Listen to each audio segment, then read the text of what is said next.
Good morning विद्यार्थी मित्रों। तो इसके पहले अंश में हमने आपको कविता 6 तूफानों की ओर में पेज नंबर 35 पर प्रश्नों की चर्चा के साथ आपको किस प्रकार कविता यानी कि पद्य के आधार पर प्रश्नों के उत्तरों की चर्चा की। ओके, अब हम आते हैं प्रश्न नंबर 5। चित्र देखकर नीचे दिए गए शब्दों की मदद से छोटी सी कहानी बनाकर अपने वर्ग में सुनाई। ओके, चल तो यहाँ पर आपको शब्द दिए हैं, देखिए। सुबह, घर, मेला, खिलौने वाला, ढेर सारे, बच्चे, फिर जगाना, खरीदा, खुश, मुर्गा, रात, बक्सा और बाग। तो ये शब्द जो है, इन शब्दों के आधार पर आपको एक कहानी बनानी, बराबर। तो इस कहानी को मैं आपके सामने दोहरा रही हूँ, आपको ध्यान से इसे सुनना है, ओके, और आपकी कॉपी में लिखना है, ठीक है।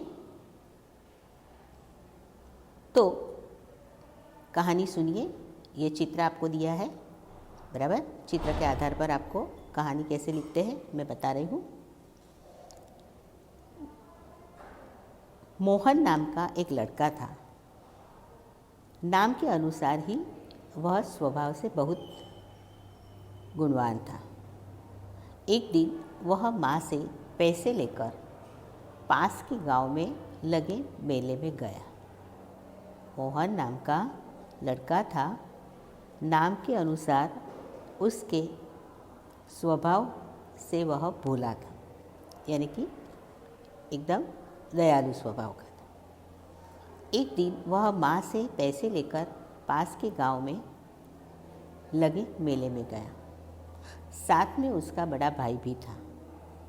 मेले में मोहन ने एक खिलौने वाले के पास ढेर सारे खिलौने देखे। मेले में मोहन ने एक खिलौने वाले के पास ढेर सारे खिलौने देखे। कई बच्चे उससे खिलौने खरीद रहे थे। मोहन ने 2 रुपये में एक मुर्गा खरीदा। उसे सुरक्षित रखने के लिए मोहन ने 2 रुपये में एक मुर्गा खरीदा। उसे सुरक्षित रखने के लिए उसने मेले से एक बक्सा खरीदा। किसे सुरक्षित रखने के लिए? मुर्गे को। बक्से में मुर्गा रखकर दोनों भाई घर लौटे। मुर्गे के खिलौने के कारण मोहन बहुत खुश था। रात में उसने माँ से कहा, माँ, तू सवेरा होने पर मुझे मत जगाना। मुर्गे के खिलौने के कारण मोहन बहुत खुश था। रात में उसने माँ से कहा, माँ, तू सवेरा होने पर मुझे मत जगाना। मुर्गा बाग देगा तो मैं आप ही उठ जाऊंगा। बाग देना है ना, आवाज़ देना। कुकड़े कुक करता है ना मुर्गा। माँ मुस्कुराई और चुप रही। मोहन ने क्या कहा, तुम मुझे जगाना मत, मुर्गे की आवाज़ से मैं सुबह उठ जाऊंगा। माँ मुस्कुराई और चुप रही। सवेरा हुआ, सूरज भी निकल आया। मोहन बहुत देर से उठा।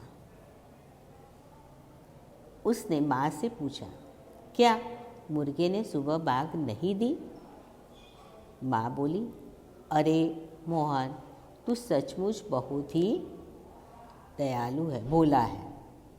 भला मिट्टी का मुर्गा कहीं बाग दे सकता है, यानी कि आवाज़ दे सकता है? तू तो खिलौना लाया था, और खिलौना कौन सा था? मिट्टी का मोर था।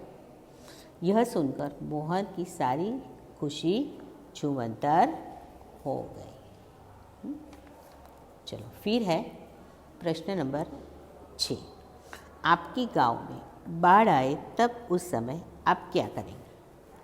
गांव छोड़कर चले जाएंगे या गांव वालों की मदद करेंगे? अपने विचार कारण सहित बताइए। प्रश्न नंबर 6 क्या है? आपके गांव में बाढ़ आए तब उस समय आप क्या करेंगे? गांव छोड़कर चले जाएंगे या गांव वालों की मदद करेंगे? अपने विचार कारण सहित बताइए। तो मैं बता रही हूँ, मेरे गांव में बाढ़ आए तो मैं अपने गांव में ही रहूँगा। मेरे गांव में बाढ़ आए तो मैं अपने गांव में ही रहूँगा और अपनी यथाशक्ति गांव के लोगों की मदद करूँगा। और अपनी यथाशक्ति गांव के लोगों की मदद करूँगा। गांव पर आपत्ति आने पर गांव छोड़कर भागना तो कायरता है। आपत्ति के समय अपने गांव वालों की मदद करना हमारा कर्तव्य है। आपत्ति के समय अपने गांव वालों की मदद करना हमारा कर्तव्य है। मैं अपने पड़ोसियों और मित्रों की, परिवारों की हर तरह से सहायता करूँगा। मैं अपने पड़ोसियों और मित्रों के परिवारों की हर तरह से सहायता करूँगा। मैं यथाशक्ति उनकी ज़रूरतों को पूरा करने का प्रयत्न करूँगा। मैं यथाशक्ति उनकी ज़रूरतों को पूरा करने का प्रयत्न करूँ। उस समय यही मेरा धर्म होगा और मैं साहसपूर्वक इस धर्म का पूरी तरह पालन करूँगा। तो समझ में आया आपको? इस प्रकार ये प्रश्न नंबर 6 आपको लिखना है। उसके बाद है प्रश्न नंबर 7। नीचे दिए गए वाक्यों में रेखांकित शब्दों की विशेषण बनाइए और उनका वाक्य में प्रयोग कीजिए।